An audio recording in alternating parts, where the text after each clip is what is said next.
Happy Monday night, everybody. It's an unusual time for the program, but look, the NFL hasn't started yet, so that cavernous hole in the fiber and the fabric of American society that we know as Monday Night Football. It's not here yet, so let me fill that hole for you with some incredible content, courtesy of Draymond Green. He called out his coach, his head coach, Steve Kerr. Let's break that down. It's not every day this happens. Should be a good time. Might be a short yet very sweet episode of Golden Days. Let's rock and roll. Here we go. They always find something to nitpick, and that's because there's expectations for us to win. It was a pretty crazy night. Let's go. In a minute, I'ma need a sentimental man or woman to pump me up. Come on and break me off. 'Cause I get what I want and I like what I see. If you got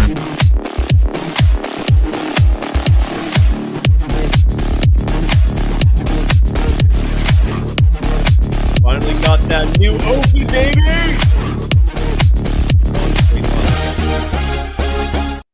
Welcome to the Golden Days. I am your host, Cyrus Saatsaz. You can follow me on Threads, on Instagram at DogWild. And yes, I am over on that cesspool, a pathetic excuse of a social media platform for a social media platform. I apologize, aka Twitter. I'm there at Surf Journalist. The program is there as well at Golden Days Pod.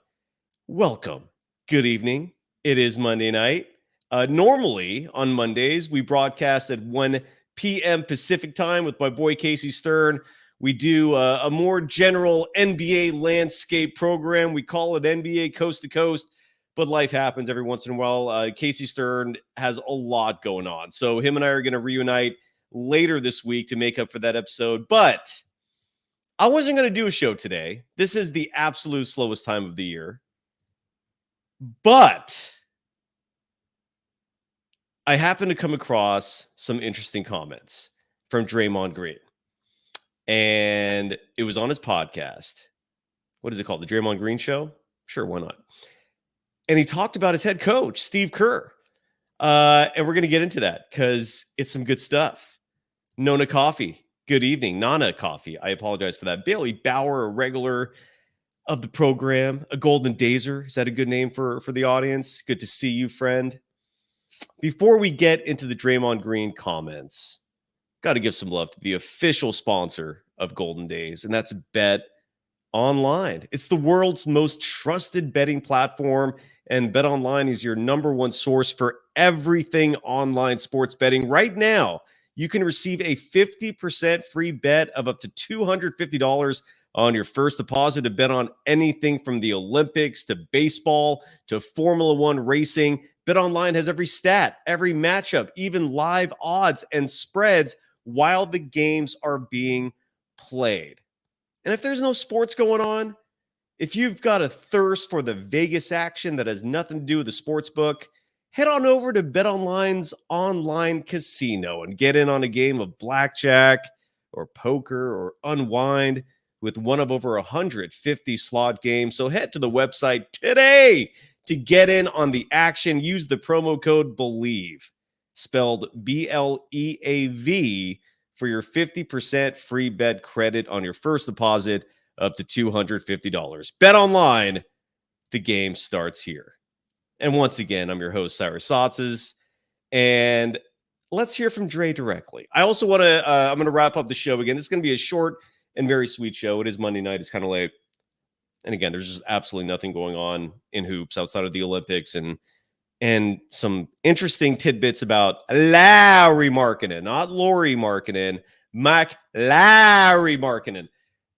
Some updates on him because we may find out in the next day or two whether or not the dream will become a reality or whether Danny Ainge is going to make a mistake as a GM.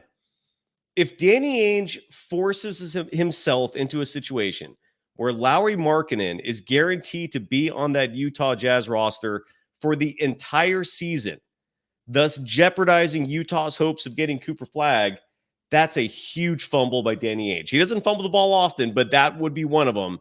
if he's getting a little too greedy, and it might happen. I'll explain what I mean in just a moment. But first and foremost, Draymond Green again. This flew a little bit under the radar. He hosted his show on Saturday, and he went full NBA podcast mode. What I mean by that is he did what we like to do on this program normally. Call out Steve Kerr for the utter insanity, the nonsensical, illogical decisions that we routinely see Steve Kerr do. And those mistakes are almost always with personnel. And those mistakes are now in the global limelight, courtesy of the Olympics. And we're seeing some DNPs from players. Now what drew a lot of attention, and Casey Stern and I last week spent a good amount of time talking about it, but just to rehash, given this was the primary focus of Draymond Green's show, Steve Kerr DNP'd Jason Tatum in the first Olympics game. And the question was raised, how the hell do you do that? I mean, look, they won. They beat Serbia. So if the only concern of yours is wins and losses, then you probably don't understand what the big deal is. But if you pay attention to the nuance of things, it's a huge deal. Jason Tatum was groomed to be one of the next international superstars for Team USA. He played the second most minutes in a gold medal affair in 2021. And he got rewarded for that with a DNP in 2024. That did not escape Draymond Green's radar. And in this first of two clips I'm playing, I'm going to highlight what Draymond said about the Tatum decision and how it made no damn sense. Didn't make sense at all. Let's hear from Draymond Green, one of the greatest defenders in the history of the NBA, one of the greatest defensive players in the history of the NBA, four-time champion. Dude has an immensely high basketball IQ. And he ripped on his coach, Steve Kerr. Let's hear from Dre. You just don't not play Jason Tatum in game one of the Olympics. Because pretty much what that is saying is, if I get Jason Tatum in for 9 to 11 minutes, because no one's looking at the minutes like, oh, this guy played less. Like I said to JT, no, when you win a gold medal, no one cares who scored the points. No one cares who played the minute. Did you win a gold medal or did you not? That's what it boils down to. Did you win a gold medal? Did you not? However, you don't not play Jason Tatum. That man just won NBA championship, cover of NBA 2K, cover of Sports Illustrated saying cheers. Just signed the biggest contract in NBA history. Oh, and by the way, your reward is sit down and don't play in the first Olympic game. Now, if you watched the exhibition games, JT didn't play well in the exhibition game. I don't care. Like, it actually doesn't matter. And so I was a little taken back by that. Like, there's usually always 2 to 3 guys on the Olympic team that don't play many minutes, just kind of how it shakes out. If you're coming into the game one of the Olympics against a Serbia team that can't compete, like Joker's great, and it stops there. Like, no one else can compete at the level except Joker. So, like, love Serbia as a country, but they can't compete with Team USA. And we know that. Like, just watch. I mean, we've seen it a couple times now, actually, but I've been through this. So when you're going into that game, my thought process was, if you're not going to play 2 guys, the 2 guys you're probably not going to play is Tyrese and Derek White. Reason being, Drew is great in this. He moves the ball, he attacks the paint, breaks the defense down, then he drives and kicks. He make all the hustle plays. He's defending the best guard. That's what Drew does. So Drew going to play. Obviously Steph playing. Obviously Ant-Man playing. D-Book has been the X factor. So when you start looking at the guards, Steph is Steph. Ant-Man is more special than everybody. Drew has already won a gold medal, so he knows what it takes. He knows what has to be done. Jason Tatum has won a gold medal. He knows what it takes. He knows what has to be done. And in 2021, when we won the 2020 Olympics, but it was in 2021 for those that forgot, pandemic pushed it back a year, 2020 Olympics. Our team, our offense was built around Jason Tatum and Kevin Durant. And it was almost kind of set up as though like KD was passing the torch to JT to now take it, because at the time, I don't think Kevin's mind was set on Paris. I don't think really anyone was looking at the Paris. You're coming out of a pandemic. No one's really even thinking about it. But I think there was kind of this like foregone conclusion or thought that like, yeah, like he's passing the torch to JT. And then JT come out and not play. I couldn't believe that. But in not playing him, it was wrong. We all know it was wrong. He should play. He didn't, but he should have played. So it was wrong, and we know that. It was wrong. And who made that decision? Steve Kerr, Draymond Green's head coach. So it was absurd. I made the exact same point, that regardless of the result, there was just no justification for not playing Jason Tatum and DNPing him in that first game. I don't care if Derek White is a good quote-unquote fit. I don't care if Drew Holiday is an exceptional defender. I don't care if Joel Embiid is a monster of a human being size-wise and is one of the best centers in the game. To DNP Jason Tatum is wild. Jason Tatum is a better shooter than Derek White and Drew Holiday. Jason Tatum is a better defensive player than those two guys. Jason Tatum can handle the ball just as well as those two guys. He's a better passer. He's a bigger player in general, which matters in basketball. It made no damn sense. And Bailey Bauer in the chat is asking, is Kerr used to criticism from Dre? Not publicly. No. And it is interesting because there's a lot of people out there who have this mindset of, if I follow the right reporters, if I follow the right individuals who cover basketball and the Warriors, I can get all the information I need to have a pretty well-rounded picture of what's really going on with, let's say, the Golden State Warriors. And I've said this before and I've said it again. What you see and hear publicly represents 5 to 10% of everything that's really going down behind the scenes. I wish I could be like completely forthright, but everyone would hate me if I did that and I would have no connections anymore. There's a lot happening behind the scenes. And one thing that I've mentioned before, contrary to the public statements made by Kerr, made by Draymond, Kerr and Draymond are not close friends. Like when Draymond Green's career is over with the Golden State Warriors, him and Kerr are not hanging out. They're not buddies to begin with. There is a profound mutual respect between the two, given everything they've gone through, the wars they've experienced together in being key members of a dynasty. But they've had a lot of conflicts as well. Draymond Green has, behind the scenes, pointed the finger at Steve Kerr on more than one occasion when it comes to any instance of malaise with the Golden State Warriors. But this was the first time I've ever heard him publicly blast Steve Kerr's decisions like this. Oh, and Ishan, yeah, great call. Ishan is writing the chat. Anytime for a podcast link. Yeah, if you want to come on the show tonight, you can.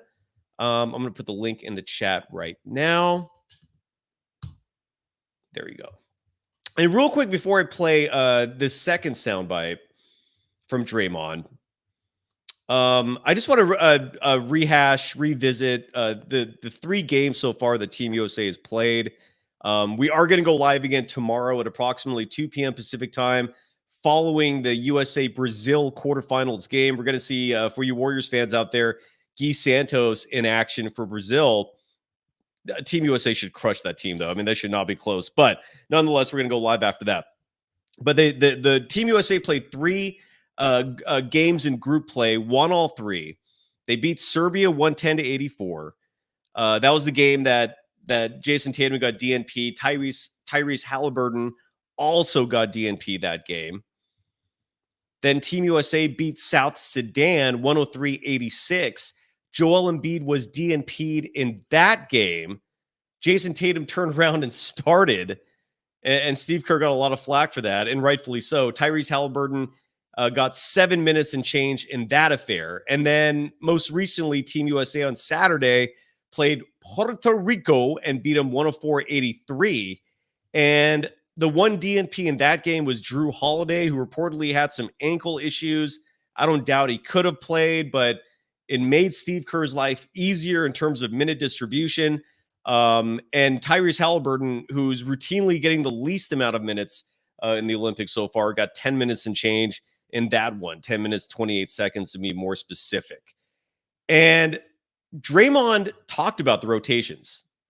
He went much deeper. Maybe this second soundbite's even better than the first. So this was Draymond talking about the fact that Team USA has these different lineups every game, has, different starters. There's no consistency. So let's hear from Draymond in this second clip where he dives even further into this rhetoric. I love this.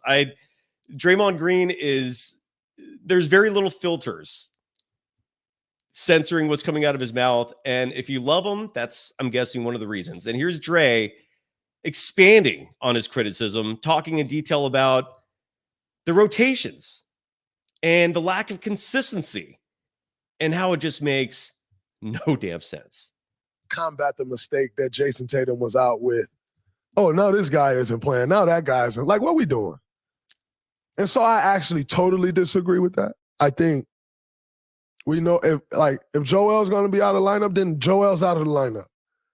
But then you start the next game. Like, what are we really doing? I don't get it. Like, it's one of those things to me that feels like, man, we got to keep everybody happy. And in turn, everybody ends up unhappy. That's what it feels like to me. Just lock the lineups in. The whole switching this guy out, now this guy ain't going to play this game, that guy, like, what we doing? So I totally disagree with that. And as I said, just from the outside looking in, it just comes off as like we made a mistake as a coaching staff, as opposed to just the mistake that we made, this is what it is, and moving on. You now combat it with, all right, now this guy ain't playing. JT goes from out of the starting lineup, out of the rotation at all, 0 minutes to the starting lineup. That don't make him feel good. Because then it's like, oh, this is the story. Now I'm all of a sudden in the starting lineup. I'm Jason Tatum. Like, it's almost like, oh, I'm giving you this so you don't feel bad. Like, that don't make him feel good. It actually, I'm sure it probably made him feel worse about it. Like, oh, now I'm starting. And so I just disagree with what's going on with the lineup stuff. Like, get the lineups, lock the lineups in, lock the rotations in. We know who's starting, we know who we go, and go with it.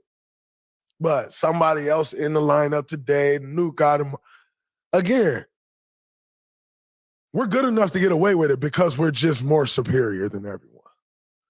Team USA basketball, best in the world, bar none, no question. So we get away with it.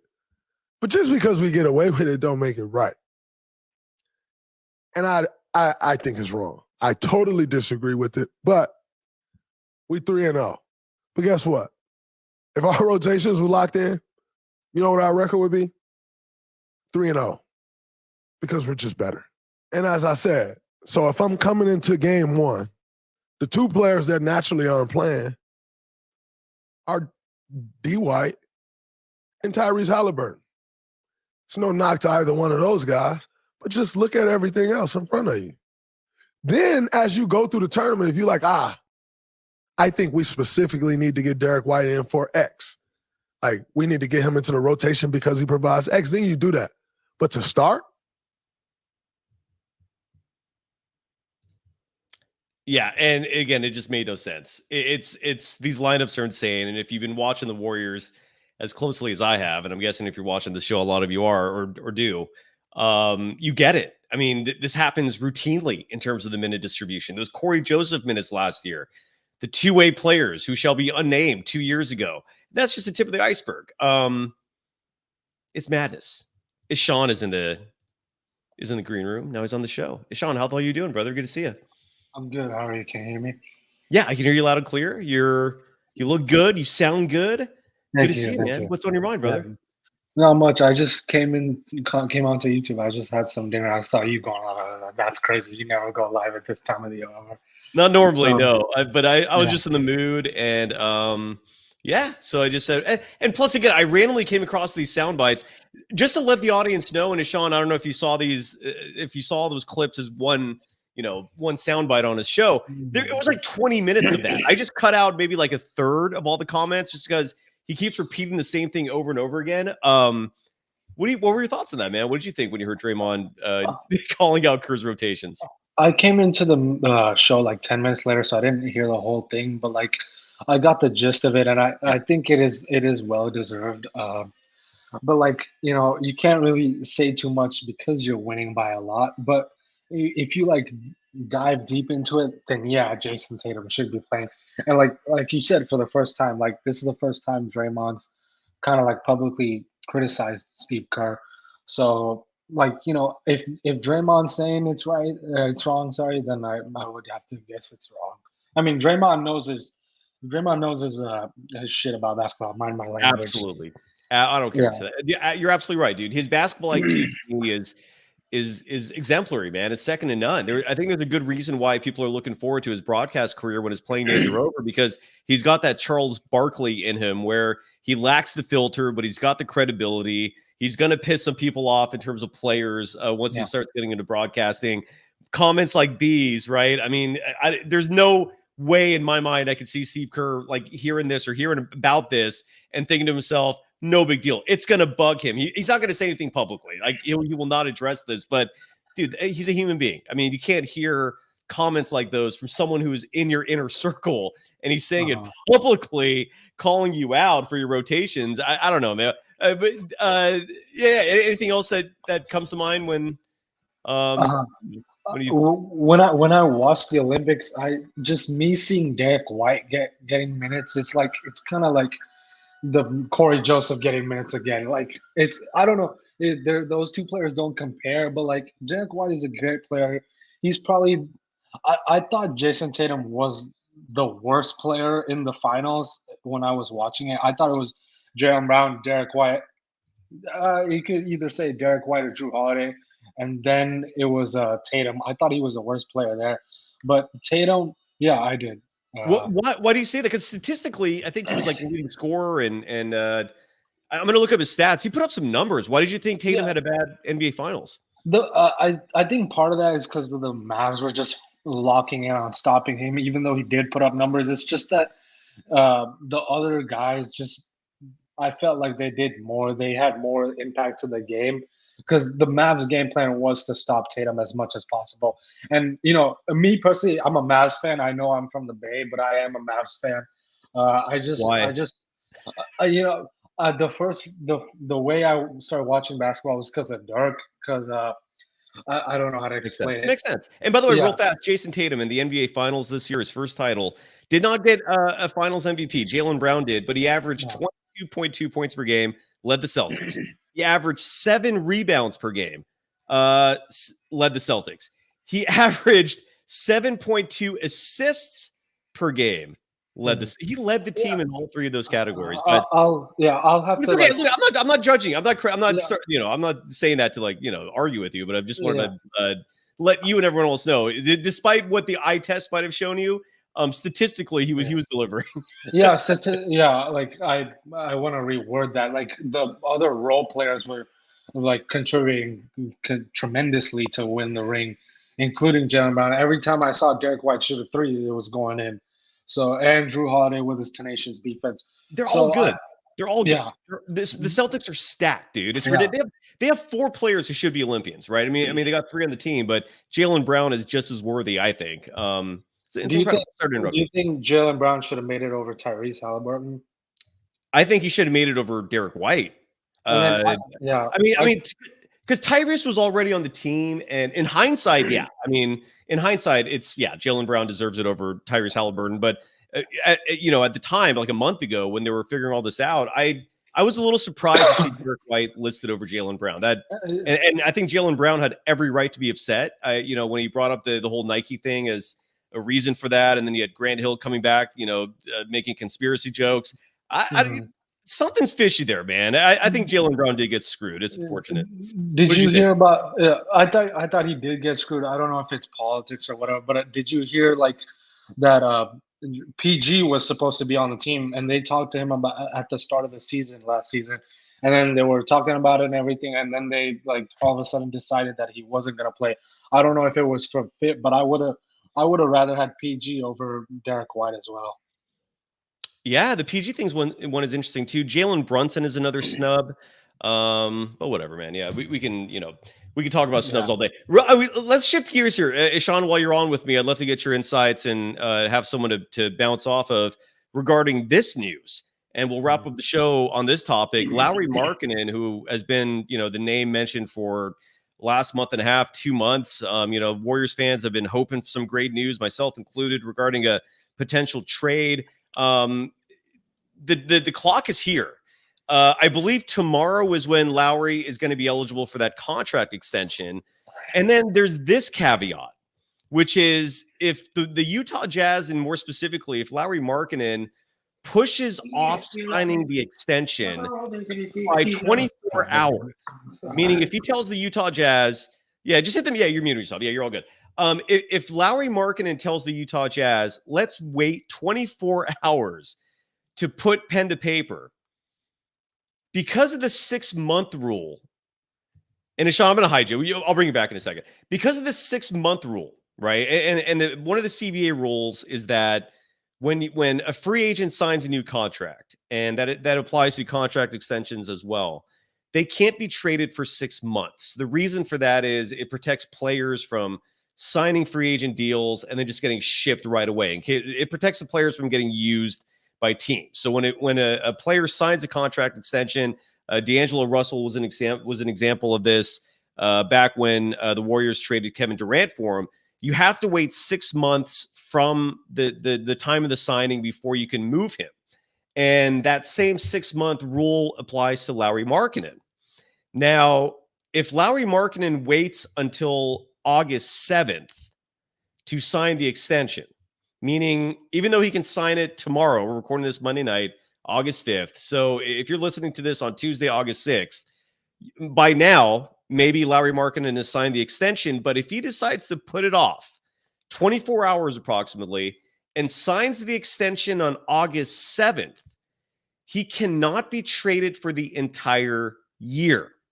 A lot of people have been talking about, well, maybe Lauri will sign the extension, and then 6 months from now, the Utah Jazz will trade him to the Warriors or someone else when they're a little more desperate, or, like the market maybe settles down a little more. But Lauri Markkanen, if he really does want to stay in Utah, all he has to do is put off signing that extension by approximately 24 hours. And then when the 6 months is up, it's going to come after the trade deadline. So even though the 6 months will have passed, so will have the trade deadline itself, and Lauri Markkanen will not be able to be traded until next offseason.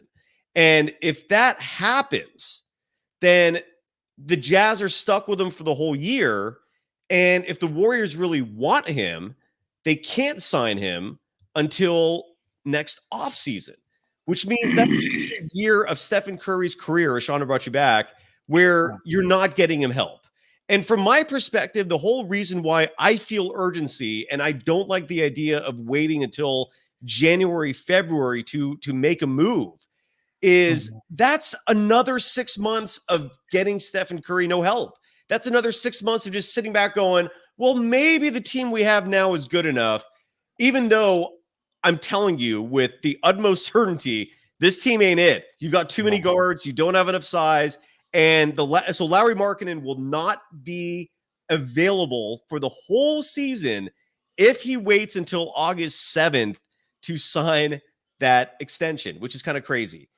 Sean, I got you back. I hope you're with me right now.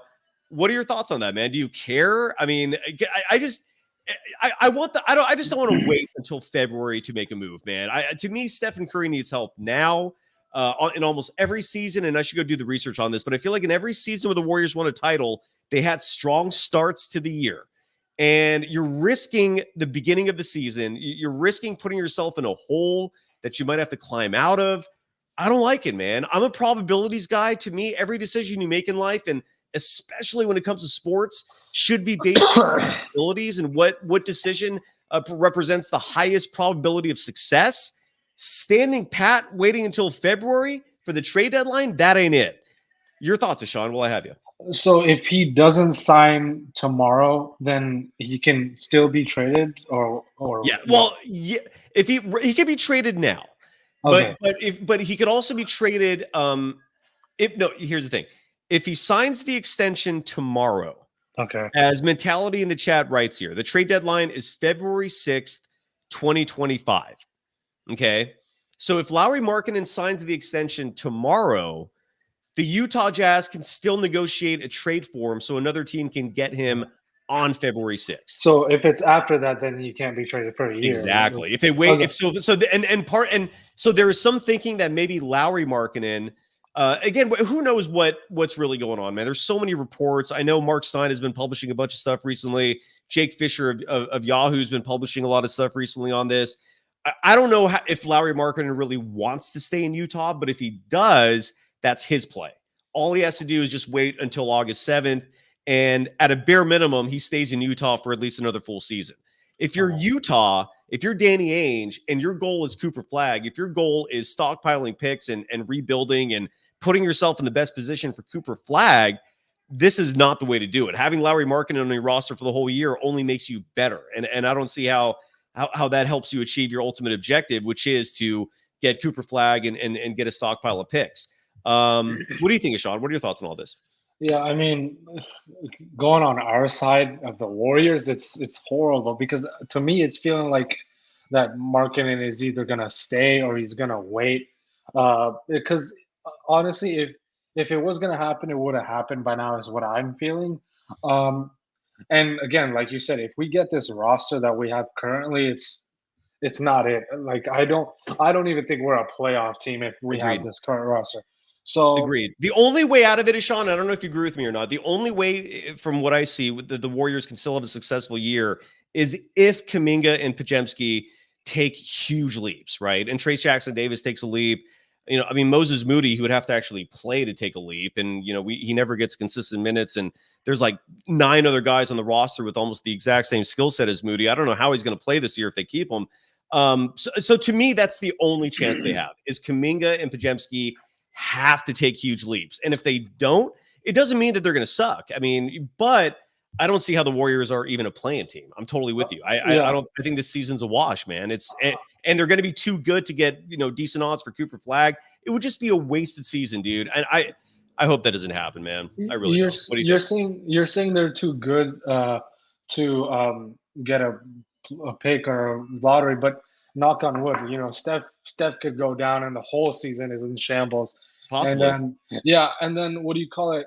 I honestly feel like I believe in Kuminga and Moody if he plays more than I do in Pods, because he's coming off his rookie season. He played pretty good for the most part. He shot the 3 great to the end of the season, and you know there is such thing as a sophomore slump. So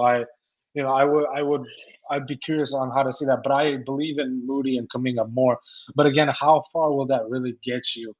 If you, I would have to guess if they magically turn things around and start averaging 20 points per game, Kuminga and then Moody like 15, then probably a first round exit or something. I don't know. First or I don't second know round either, exit. but I'm not feeling good about this team if they don't do anything and they roll with this. I don't even know how they add Quentin Post. Like, I mean, they literally cannot add him to the roster right now because they don't have enough cap space. It's wild. Any final thoughts, Sean? I'm going to wrap up the show right now. Anything else that's on your mind that you want to share with the audience before you Yeah, go? this feels like a scary time to be a Warriors fan. I'm not gonna lie, because literally the rest of Steph Curry's career relies on Lauri Markkanen and what he's gonna do, pretty much. Um, if not, I feel like Curry's window is closed if they don't get Markkanen or another superstar. Yeah. That is my thing. Is my opinion. Stephen And Curry has no help right now. He has no. no help right now. That's the part I don't get with this roster, man. Like who's his number two, man? Who's the number two scorer right now? Like it might be Kuminga, it might be Pajemski, it also might not.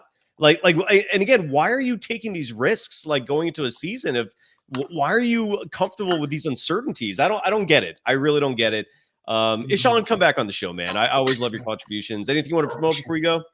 Yeah, I was just gonna say that, if they continue with this roster, then it just would lead me to believe that this that contract that Steph Curry has, he's just gonna play it out and then he's done. Because you can't roll it with this squad and expect to win anything unless he goes somewhere else. So, it could be a good indication if this is the roster they have, then expect some decline for the Warriors. And Yeah. I mean, again, the Warriors have an owner who wants to win. The Joe Lacob has a ton of pride. Now, granted, so does Jerry Jones. And to me, that's the worst case scenario. You have an owner like that where he wants to win, but he meddles. He's got an ego, and but I have hope for Joe, man. Again, anytime you hear me compliment Joe Lacob, just remember to take it in with context and understand that I'm saying this based on relativity, meaning compare Joe Lacob to other owners. If you're comparing Joe Lacob to just other humans in general, he has a lot of flaws, man. I don't, and I understand everyone's gripes about him, but compared to other owners, he's fantastic, man. Like he actually is willing to spend. He wants to win. At a bare minimum, at least, when I say we, I mean like anyone who's a fan of the Warriors, at least we have an owner who wants to win and is willing to make it happen. Right? Yeah, I got one more thing.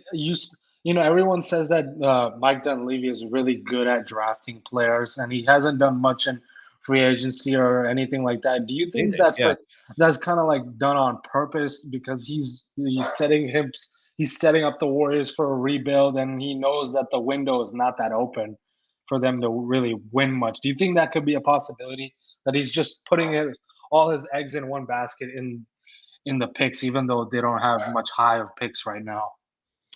I don't know what to think about Mike Dunleavy Jr. What I know about him is he's behind the scenes. He has a reputation.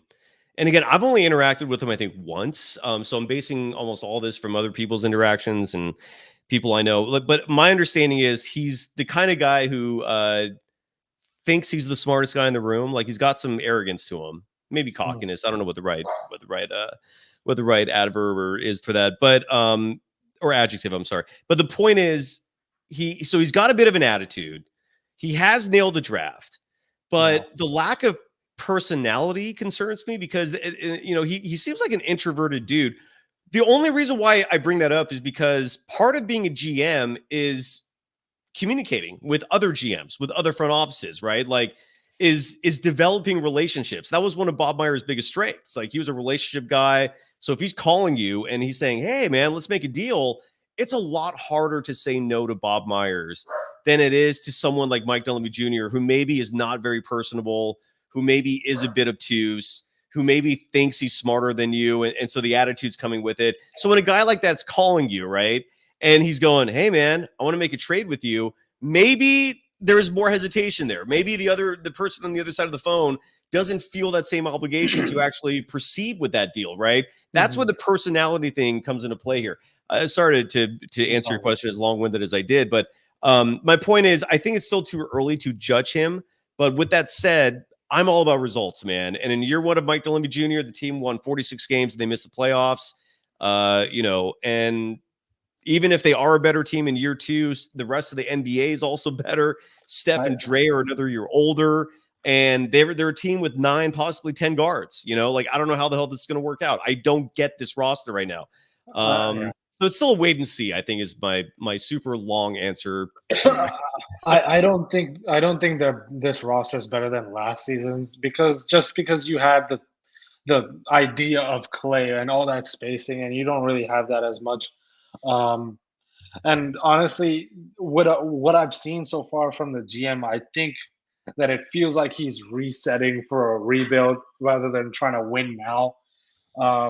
Which wouldn't be the Maybe worst thing in the world. Like yeah, he's trying to do it. This is a hard roster to deal with, right? Because on one yeah, hand, you got Steph, you got Dre, and you have to at least try to win now, right? yeah. But you look at the way this Warriors dynasty formed in the first place, and it was organic. It was almost entirely through the draft, and then complementing these drafted players with solid free agents. So I get like the approach that he has, right? I get the mentality, but you also have to do something to help Steph. Like you can't just let him out there with no help, man. Like that part of it, it sucks. It sucks. Yeah. Did you see the report that if they can't get Markkanen, they're gonna switch their focus on Valanciunas? I Oh saw some. yeah, I don't know, man. I mean, I well, saw first of some all, report about he that. wouldn't be Valanciunas would not be available until January, I believe, because the Yeah, 6-month rule, right? So yeah, even if they shift gears to Valanciunas, I mean, that's not a realistic trade target until early next year or late this year. I've read that, but it's how we see reports all the time, and that could be one of those things where next week I've heard the Lakers are interested in him. Valanciunas, he's not going to make a difference for the Warriors, no. dude. He would be a big body. He would help, but Yeah. you're not going to win. You're not going to suddenly be like a championship contender with Valanciunas, right? Like you need an impact player, whoever this guy is. Like you need someone who can give you easy buckets. Who, if they can't stretch the floor, they better be a damn good defender and a damn good scorer on the interior. Jonas Valanciunas, if I pronounce his first name right. I mean, he's just kind of like a big dude. He's an enforcer. I don't know. What do you think about him, man? I mean, he's solid, but he's a great guy. He's not gonna win you ball games, but No. yeah, but he's not gonna win you a championship. But as a player, he's really good. Um, I wanted to ask if this is the current roster that the Warriors are gonna have, would you have rather have Clay back then? No, it was time to move on, dude. It was time to No, move okay, on. Yeah, I okay. think. Well, would you like you miss Clay? I mean, Clay's on my team now, so I didn't really like that, to be honest, because Kyrie and Clay are getting older. I don't know how the Mavs are going to compete like that again Well, because go yeah, ahead. Oh, I'll say this, Sean, and then I'll let you go if you don't mind. it's all good. If history repeats itself, I feel like you're in a good boat, dude. You got one of the best players in the game in Luka, right? Mhm. Clay is that Ray Allen, man. Like he is gonna, and with so much less pressure on him, he could thrive, dude. I mean, I don't think it's a He bad could. thing with the Mavericks. I don't know if he's what the Mavericks needed, but it's not a bad pickup, dude. And best case scenario, Luka has his Ray Allen, and he has the guy that's going to save the day if he needs someone to hit a three, down with seconds remaining. We'll see. Yeah, it's just to me that Luka. I don't know if you knew, but Luka was literally playing hurt the whole playoffs. Every Mavs fan, I dove deep into it. Every Mavs fan was really upset how hurt he was, and he wasn't performing that well in the first round against the Clippers. But then he started turning it up a little bit. And now, I mean, I don't know. I don't know how to explain it. Like Kyrie's getting older, Clay's getting older. If Luka gets injured, this team isn't doing anything. That's basically Yeah. where it is. Yeah, you can say that So about a lot of teams, but I hear what you're yeah, saying, you man. can. Yeah, you You're I'm more optimistic, Sean, and I'll let you go after this, please, if that's okay. I'm more optimistic about your team than the Warriors right now. I'll leave it at that. Yeah. I'm feeling if you're a Mavericks fan, you should be feeling way better than a Warriors fan is right now. Yeah. Like you guys were just in the finals, and you just added Clay and you lost virtually no one except Tim Hardaway Jr. I don't think that was a big loss for you. So you're feeling good. Yeah, I'm scared for the Warriors right now, honestly. And I just wanted to get Markkanen so I could go to your party. That's it. We are. I even have the Or- location. It's going to be in Novato, California, where I was born. I have this. There's going to be a party, folks. I will leave it at that, Sean. And believe me, I'm going to announce it. There will be a party. Look, all we need, Mike J nailed it. All we need when I say we, I mean the Warriors and us fans who like them. We just need Ty Jerome. That's all that's missing. We're set. Is Sean, clearly we're all being facetious saying that. Is Sean, absolute pleasure. Come back soon, please. Thank you. And Thank you. Congrats on being a Mavericks fan, because I feel like you have a lot more to look forward to than Warriors fans right now. I don't doubt that. Thanks, Sean. Have a good night, brother. Thanks. Take care. Good night. You too. And enter the Draymond, great name, saying, what did Dre say? You missed it. Well, that's the great news about YouTube and podcasts, and you can just hit the rewind button or go back to the beginning. He said a lot of interesting stuff. And thank you for joining the program. Here's what's coming up next. I know, Mike J., you the man. I can't thank you enough for joining the party.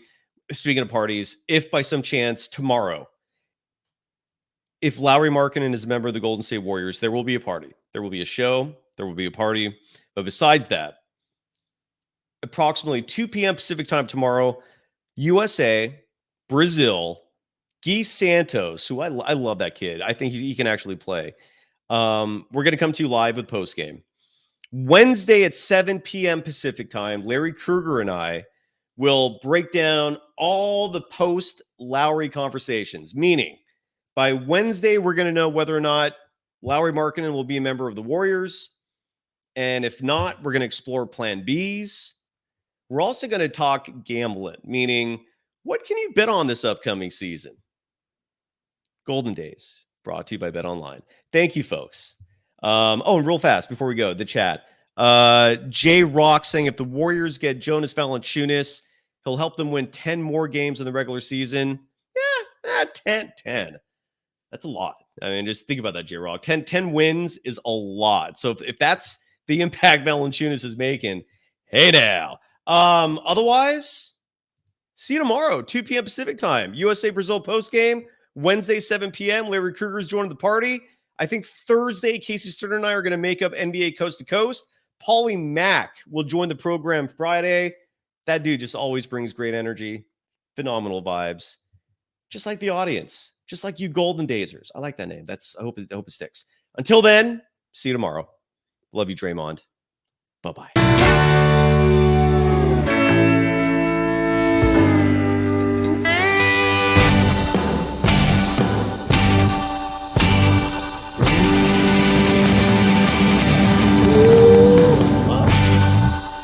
Hey!